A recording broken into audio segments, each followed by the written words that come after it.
ఇంకా కట్టకడపటి విషయం ఏమిటనగా ఈ సమావేశంలో మనము నూతనమైనటువంటి ఒక పద్ధతిని కూడాను అవలంబించాలి.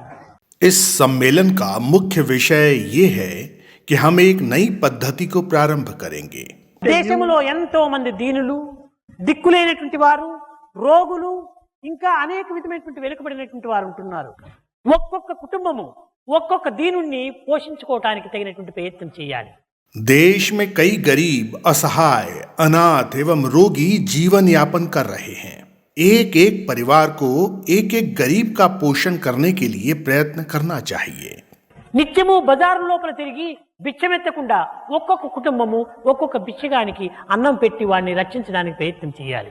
रोज बाजार में घूमकर भिक्षा देने की बजाय एक एक परिवार द्वारा एक एक नारायण को भोजन देकर उसकी रक्षा करनी चाहिए. ప్రతి కుటుంబం కూడాను ప్రతి దినము కూడాను ఒక్కనికైనా కూడా మనం అన్నం పెట్టి ఆదరించడానికి ప్రయత్నం చేయాలి. प्रत्येक परिवार को प्रतिदिन कम से कम एक व्यक्ति को भोजन देकर उसका आदर करना चाहिए. అన్నపూర్ణ స్వరూపాన్ని ధరించినటువంటి యొక్క మన భారతదేశమును అన్నమో రామచంద్ర అని అల్లాడుతున్నటువంటి వారికి ఒక్కడైనా ఆదరించేవాడు లేడంటే ఇది అన్నపూర్ణ క్షేత్రం అని ఎట్లా చెప్పాలి?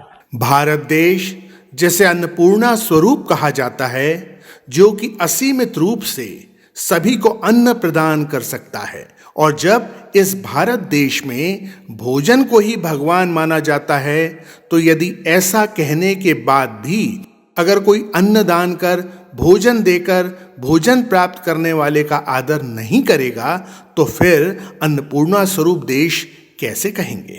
కనుక నేటి నుంచి మనం నూతనమైన పద్ధతి ఏమిటనగా ఒక్కటి, ప్రతి కుటుంబం కూడాను ఒక్కొక్క వ్యక్తి కాదు, ప్రతి కుటుంబం కూడాను మనం ఒక్కొక్క దినము ఒక్కొక్క దీనుణ్ణి అన్నం పెట్టి ఆదరించేటువంటి యొక్క పవిత్రమైన మార్గాన్ని కొంతవరకు మనం అవలంబించాలి. कल से एक नई पद्धति को हम प्रारंभ कर रहे हैं. हर परिवार एक व्यक्ति को भोजन देकर उसका आदर करेंगे और इस पवित्र मार्ग पर यात्रा आरंभ करेंगे. నిజమైన సాధన ఏమిటనగా అన్నదానము కన్నా అధిక దానం వేది. सच्ची साधना क्या है? अन्नदान से बढ़कर कोई दूसरा दान नहीं है. తల్లిదండ్రుల కన్నా దైవం ఏది? माता पिता से बढ़कर और कोई भगवान नहीं है. కొంతమంది తల్లిదండ్రులు ఇంటిలో అనేక విధమైన బాధలు పెట్టు బయటకు పోయి అనేక రకమైనటువంటి యొక్క ప్రచారం చేస్తూ ఉంటారు. कई लोग घर में अपने माता पिता को दुखी करके समाज में कई तरह के आदर्शों का प्रचार करते हैं. ఇల్లు గెలిచి రచ్చ గెలుచు. पहले घर को जीतो, फिर संसार को. నీ తల్లిదండ్రులను నీవు ముందు పోషించు. पहले माता पिता की सेवा करो, उनका पोषण करो, వారిని నీవు పూజించు. उनकी पूजा करो, వారిని నీవు ప్రసన్నుని గావించుకో. उनको प्रसन्न रखो.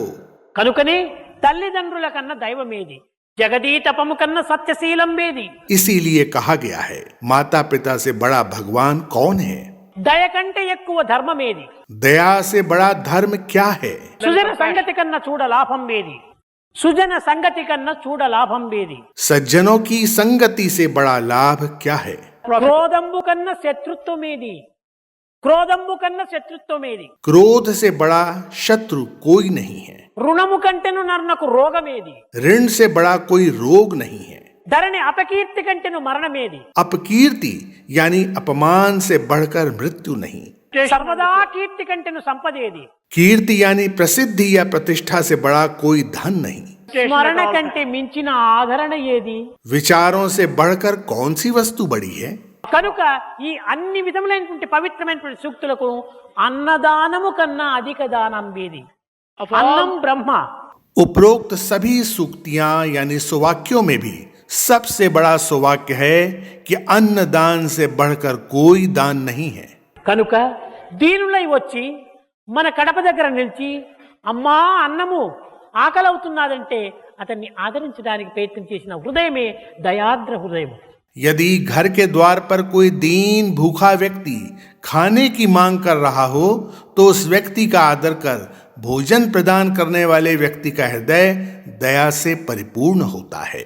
ఇక్కడ ఇంకొక విషయాన్ని గమనించాలి. यहाँ एक विषय और ध्यान देने योग्य है.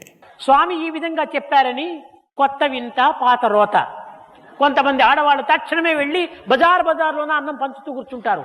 ఈ విధంగా చేసి బిచ్చగాళ్ళను అభివృద్ధి చేయదండి. कई महिलाएं बाजार में जाकर भिक्षुओं को खाना बांटकर भिक्षा को बढ़ावा देती हैं और ये कहती हैं कि ऐसा करने के लिए स्वामी ने कहा है। ऐसा करना गलत है। इससे भिक्षावृत्ति में अभिवृद्धि होती है। కేవలం ఉపకారమునకు బదులు అపకారం అవుతుంది. ये उपकार के बदले अपकार होता है। మనము ఎవరికి పెడుతున్నామో ఎవరిని పోషిస్తున్నామో రెండవ వ్యక్తికి తెలియకూడదు. हम किसको खाना खिला रहे हैं, किसकी सेवा कर रहे हैं, दूसरे व्यक्ति को पता नहीं चलना चाहिए।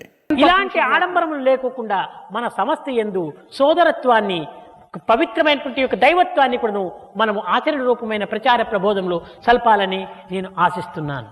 मुझे आशा है कि इस तरह का आडंबर हमारे संगठन में नहीं होगा और मानवता के भ्रातृत्व तथा ईश्वर के पितृत्व अर्थात सभी मानव भाई भाई हैं और सबके पिता एक ही ईश्वर हैं। इस पवित्र सौहार्दपूर्ण भावना का विकास और पालन पोषण हमारे संगठन में होगा।